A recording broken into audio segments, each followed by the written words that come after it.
Hello students, good morning. Welcome to online classes of Gyan Jyoti public school. आज हम लोग decimal place value chart के बारे में पढ़ेंगे और टॉपिक हमारा है डेसिमल्स अर्थात दशमलव। दशमलव भिन्न क्या है, इसका प्लेस वैल्यू किस तरह से होता है, उसके बारे में हम लोग जानेंगे कि किसी भी संख्या को प्लेस वैल्यू चार्ट में किस प्रकार रखा जाता है। एग्जाम्पल के तौर पर एक देखते हैं। सबसे पहले इसको समझ लेंगे कि ये क्या है। यहाँ से हम लोग वंस, टेंस, हंड्रेड्स, थाउजेंड्स और वंस के बाद ये जो ब्लॉक्स है ये डेसिमल के लिए है और यहाँ से हम टेंस, हंड्रेड्स और थाउजेंड्स पढ़ते हैं। हिंदी में भी इसको हम लोग इकाई, दहाई, सैकड़ा और हजार कहते हैं। इसको टेंथ को 1/10 के रूप में लिखते हैं और इसको दसवां भाग कहा जाए या दशांश, इसको शतांश यानी 100वां भाग, इसको सहस्त्रांश यानी हजारवां भाग। अब एग्जाम्पल यहाँ पर लेते हैं कि किसी संख्या को, किसी भी नंबर को डेसिमल प्लेस वैल्यू चार्ट में किस तरह से रखा जाए। एग्जाम्पल के तौर पर एक संख्या है 267.983, इसको किस तरह से रखा जाए। डेसिमल जो है हम लोग बिल्कुल डेसिमल के रूप में लिखेंगे और डेसिमल के बाद जिस तरह से संख्या है 9, फर्स्ट डेसिमल के बाद जब दाहिने तरफ जो फर्स्ट यहाँ पर डिजिट है 9, उसको हम लोग 10th के ब्लॉक्स में रखेंगे और यहाँ पर 8, ये 3, इस 7 को हम लोग यहाँ पर रखेंगे 6 और ये 2। इस तरह से इसको हम लोग पढ़ सकते हैं कि 267.983। एक ध्यान देने वाली बात है कि डेसिमल के बाद जो डिजिट होते हैं उसको हम अलग अलग पढ़ते हैं। इसको 983 नहीं पढ़ा जाएगा, इसको पढ़ा जाएगा 267, इसको 267 पढ़ेंगे, इसको 983 यानी 267.983। और हम लोग चलते हैं कि इसको फ्रैक्शन फॉर्म में किस तरह से लिखें।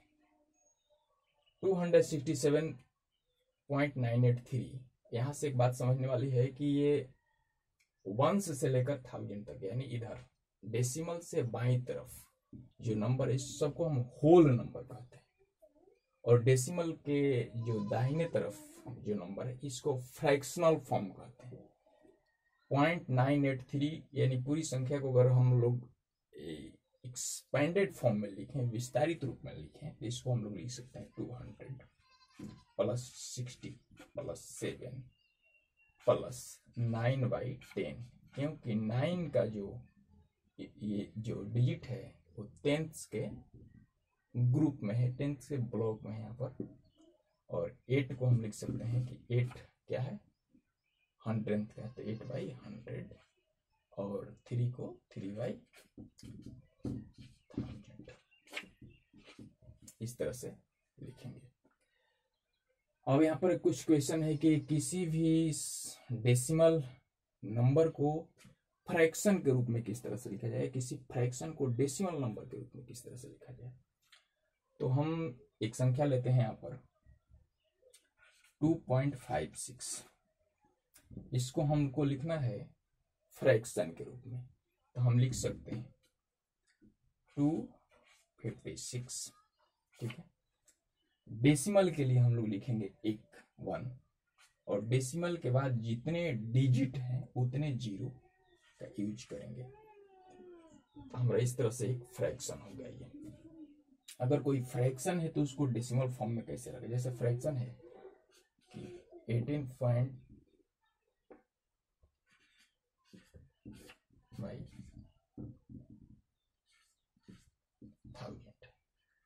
1836/1000, इसको हम लोग ये डेसिमल फॉर्म में किस तरह से लिखें, तो हम लिखेंगे बिल्कुल 1836 लिख लेंगे और नीचे देखेंगे कि जितना 0 है उतने डिजिट के बाद हम डेसिमल का यूज करेंगे इस तरह से।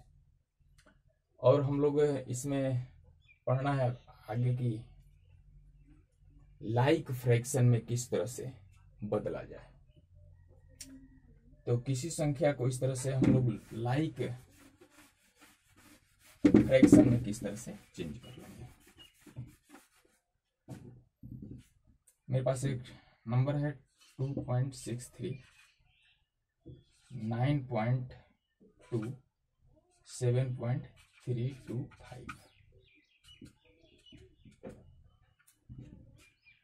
तो इन सब डेसिमल नंबर को हम लोग फ्रैक्शन के रूप में कैसे लिखें? सबसे पहले डेसिमल नंबर को भी हम लोग लाइक के रूप में, यानी एक जैसे इसको लिख सकते हैं। लाइक फ्रैक्शन का एक डिफिनेशन था, पिछले वीडियो में आप लोग पढ़े होंगे, कि जिसका डिनोमिनेटर जिस ग्रुप ऑफ नंबर का या ग्रुप ऑफ फ्रैक्शन का डिनोमिनेटर सेम हो।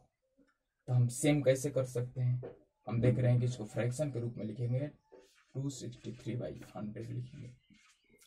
अगर इसको लिख रहे हैं तो हम 92/10 लिखेंगे, क्योंकि डेसिमल के लिए 1 का यूज करते हैं और डेसिमल के बाद जितने डिजिट उतना 0।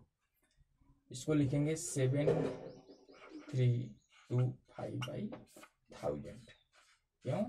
ये डेसिमल के लिए 1 और डेसिमल के दाहिने तरफ जितने डिजिट हैं उतना 0। अब यहाँ पर डिनोमिनेटर इसका 100 है, यहाँ पर 10 है, यहाँ पर 1000 है। अब हम सोचेंगे कि इसमें इन तीनों संख्या में किस चीज से मल्टीप्लाई किया जाए कि उसका डिनोमिनेटर सेम हो जाए। और ये 100 है, ये 10 है, ये 1000 है। तो हम देखेंगे कि 1000 दो तरीका है कि सबसे पहले इसमें हम देखेंगे कि सबसे अधिक डिनोमिनेटर यहाँ पर 1000 है, और हम 100 में अगर कुछ कर दें यानी 10 से मल्टीप्लाई कर दें तो ये 1000 हो सकता है। इसके लिए आप दोनों तरफ 10 से क्या करेंगे? मल्टीप्लाई कर देंगे।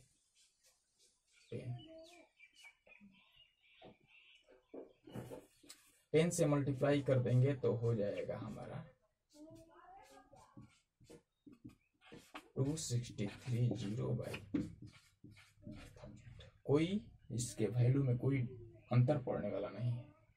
घटाएंगे इसको तो 263/100 ही होगा। इसमें अगर हम 100 से मल्टीप्लाई कर दें दोनों तरफ, ऊपर नीचे, न्यूमरेटर डिनोमिनेटर दोनों में, तो ये हो जाएगा 9200/1000 और ये हो जाएगा 7325। ये 1000 तो है, इसमें किसी चीज की मल्टीप्लाई करने की जरूरत नहीं है। तो इस तरह से हम किसी भी फ्रैक्शन को लाइक फ्रैक्शन में कन्वर्ट कर सकते हैं। और हम लोग किसी भी, अब एक बात इसमें ये है कि किसी भी नंबर को प्लेस वैल्यू चार्ट में किस तरह से रखा जाए। जैसे एक नंबर है 125.327, तो डेसिमल के पॉइंट को फिक्स करेंगे और डेसिमल के दाहिने तरफ जिस क्रम से, जिस पैटर्न से ये संख्या है उसको हम लिखते जाएंगे। अब 3, 2, 7 लिखेंगे और डेसिमल के बाईं तरफ जो नंबर है उसको हम लिखेंगे 5, 2 और 1। अब हम एक्सपेंडेड फॉर्म में भी इसको लिख सकते हैं। ये 1 जो है 100 के प्लेस में, इसको 100 लिख सकते हैं। इसको हम लोग टेंस में है तो 20 लिखेंगे, 5 है तो 5 लिखेंगे, 3 है तो 3/10 लिखेंगे, 2 है तो 2/100 लिखेंगे, 7 है तो 7/1000 लिखेंगे। और इसमें हमेशा किसी भी डेसिमल नंबर को अलग अलग पढ़ा जाता है, यानी डेसिमल के बाद जो डिजिट होते हैं, डेसिमल से दाहिने तरफ जो डिजिट होते हैं उसको अलग अलग पढ़ना होता है। यहाँ पर देख रहे हैं आप 7.325 लिखा है, इसको हम 7.325 नहीं पढ़ेंगे, इसको पढ़ेंगे 7.325। इस तरह से हम place value, decimal place value chart में किसी भी डेसिमल नंबर को रख सकते हैं। किसी भी डेसिमल नंबर को फ्रैक्शन में कन्वर्ट कर सकते हैं और किसी भी फ्रैक्शन को डेसिमल में कन्वर्ट किया जा सकता है। That's all, thank you.